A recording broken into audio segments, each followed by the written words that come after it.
Donc je pars à Los Angeles et mon producteur m'appelle pour me demander d'aider une de ses plus grandes célébrités. Aux États-Unis, les stars sont toujours plus grandes et les problèmes de poids aussi. Cette célébrité est en pleine crise émotionnelle.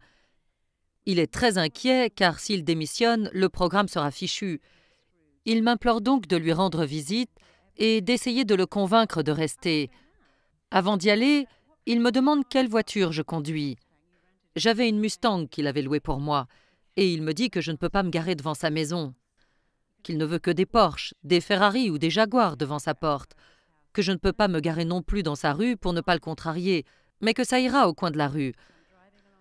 Je me retrouve donc dans Beverly Hills, dans une superbe Mustang, et j'arrive au coin de cette maison gigantesque et magnifique. Je frappe à la porte, il me fait entrer et dit « Je ne sais pas pourquoi on m'envoie une Anglaise pour m'aider. J'ai déjà essayé toutes sortes de réhabilitations, vu tous les thérapeutes possibles et imaginables, et personne ne peut m'aider. » Je lui dis de me laisser voir ce que je peux faire. Ah, et il ajoute « Vous ressemblez à ma troisième femme. » Et elle m'a franchement déçue. Je change donc de sujet, en lui parlant de sa magnifique maison. Mais il me dit « Je déteste cette maison, et mes voisins aussi. Je veux déménager. » D'accord. Puis je vois qu'il a un trophée des Oscars britanniques.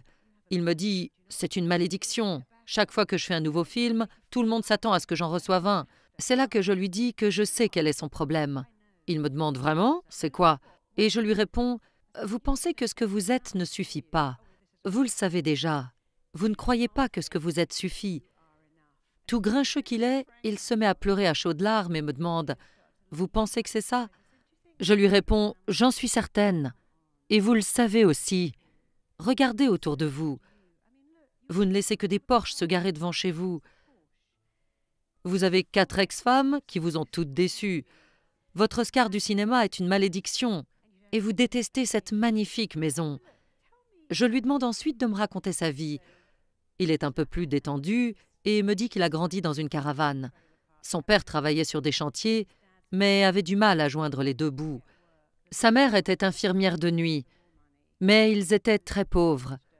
Comme sa mère travaillait de nuit, il préparait chaque jour pour son père un dîner bien copieux avec de la viande, des légumes et des pommes de terre. Mais lui ne mangeait que du pain trempé dans du lait. Je lui demande si son père partageait son dîner avec lui et il me répond « Vous plaisantez ?» Il l'aurait partagé avec le chien avant de me donner ses restes. C'est là qu'était le problème. Si votre propre père ne vous aimait pas, qu'il préférait son chien, que vous n'aviez même pas droit au dîner que vous lui aviez préparé, aucun de vos besoins n'était satisfait. Les enfants doivent idéaliser leurs parents, c'est un fait, vous devez idéaliser vos parents. Mais quand vos parents se trompent, vous ne le comprenez pas et vous culpabilisez. Il est très commun de penser « ce que je suis ne suffit pas, c'est pour ça que mes parents me traitent comme ça ». Et je continue « Vous pensiez qu'en faisant de votre mieux, ils changeraient, et c'est cette motivation qui vous a rendu célèbre et fortuné. Mais malgré tout, vous pensez toujours que ce que vous êtes ne suffit pas. Tout ce que vous accumulez ne vous aidera jamais, car vous pensez que ce que vous êtes ne suffit pas. Si j'étais médecin, mon diagnostic serait le suivant. Vous ne croyez pas que ce que vous êtes suffit, et voici votre ordonnance. Affirmez chaque jour sous la douche « ce que je suis suffit ». C'est toujours mieux que de dire « oh, que j'aime l'odeur du Tahiti douche, n'est-ce pas ?» Affirmez « ce que je suis suffit » et répétez-le encore et encore. Nous faisons ensuite le tour de sa maison et j'écris sur chaque miroir « ce que je suis suffit » avec du rouge à lèvres. Ses 4 ex-femmes lui en avaient laissé beaucoup. Et je lui dis de le répéter et de le penser. Je lui ai écrit aussi dans son téléphone et chaque matin, chaque soir, il reçoit comme message d'alerte « ce que je suis suffit ». 6 semaines plus tard, je suis de retour sur mon plateau et je vais au studio.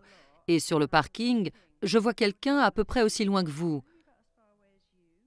Je le regarde et lui aussi, et il se met à déboutonner son pantalon, puis sa chemise. Je me demande alors si c'est un exhibitionniste et où est la sécurité. Puis je le reconnais et en me rapprochant, il me dit « Regardez-moi, j'ai perdu tellement de poids, j'ai le ventre plat. Je n'aurais jamais cru que ces mots pourraient changer ma vie. » Et je lui réponds « Oui, ils le font, ils ont changé la mienne. C'est pour ça que je les enseigne à tout le monde. » Et il reprend « Et vous ne devinerez jamais, j'ai vendu ma Porsche, j'ai une Mini Cooper. Je ne suis plus un gros lourdeau grincheux, je n'ai plus besoin de Porsche. Et vous savez quoi d'autre? Je viens de commencer à sortir avec une coiffeuse. J'avais l'habitude de sortir avec des mannequins ou des actrices. J'ai une vie normale, c'est formidable. Je suis restée en contact avec lui et il y a environ 2 ans, il m'appelle et me dit « Devinez où je suis. Je suis en train de pêcher en Islande. Et pour la première fois de ma vie, je suis heureux. J'ai une vie normale et je suis tellement heureux. » De retour en Angleterre, un psychiatre m'appelle. C'est assez rare, mais quand les psychiatres n'ont pas de résultats, ils m'envoient leurs patients. Bref, il m'explique qu'il a une patiente qui a tenté de se suicider, qu'il a dû l'isoler. Il ne sait pas quoi en faire et craint qu'elle se jette par la fenêtre. Il me demande de lui rendre visite pour voir ce que je peux faire. J'ai beaucoup travaillé avec ce psychiatre, donc j'y vais. Arrivé à l'hôpital, je lis son dossier et comprends ce qui ne va pas. Sa mère s'était suicidée quand elle était jeune et c'est elle qui l'avait retrouvée morte. Elle est courtière et gagne 3 millions de livres sterling par an. C'est une acheteuse compulsive et elle a essayé de se jeter sous un train. Je la rencontre et lui demande si elle sait ce qu'elle a. Et elle me répond « Oui, je suis maniaco-dépressive, bipolaire, acheteuse compulsive et accumulatrice. » Alors je lui dis « Vous ne croyez pas que ce que vous êtes suffit? Tous ces problèmes, le suicide de votre mère, le fait que vous l'ayez retrouvée morte, n'importe quel enfant ayant vécu ça penserait la même chose. » Elle me répond « Si ce que je suis suffisait, pourquoi ma mère a-t-elle fait ça? Pourquoi n'étais-je pas une raison suffisante pour qu'elle souhaite vivre? Pourquoi ne s'est-elle pas suicidée à un endroit où je ne pourrais pas la retrouver? Tous ces achats compulsifs visaient à remplir un vide. » Je lui dis que je veux l'aider, mais elle me répond qu'elle a pris sa décision et qu'elle va quand même se suicider. Alors je continue « D'accord, mais avant de le faire, puisque vous êtes là, enfermé dans cette chambre pour 1 mois et qu'on ne vous laissera pas vous approcher des fenêtres, pourquoi ne pas essayer d'affirmer et de répéter « Ce que je suis suffit ». Pourquoi ne pas essayer?